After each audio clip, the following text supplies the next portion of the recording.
নির্বাচনী দায়িত্ব পালনকালে পেশাদারিত্ব, নিরপেক্ষতা, শৃঙ্খলা ও ধৈর্য বজায় রাখতে সেনা সদস্যদের আহ্বান জানিয়েছেন সেনাবাহিনী প্রধান জেনারেল ওয়াকারুজ্জামান। সকালে নির্বাচন উপলক্ষে ময়মনসিংহে স্থানীয় প্রশাসনের কর্মকর্তাদের সাথে মতবিনিময় সভায় তিনি এই কথা বলেন।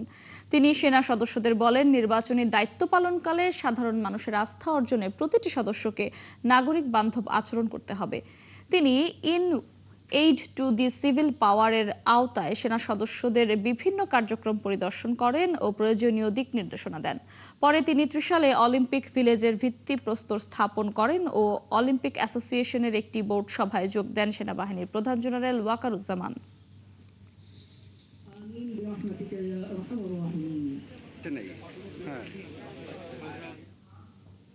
এবং অলিম্পিক অ্যাসোসিয়েশনের মধ্যে একটা জয়েন্ট কোলাবোরেশন, এখানে একটা এগ্রিমেন্ট হয়ে যাবে।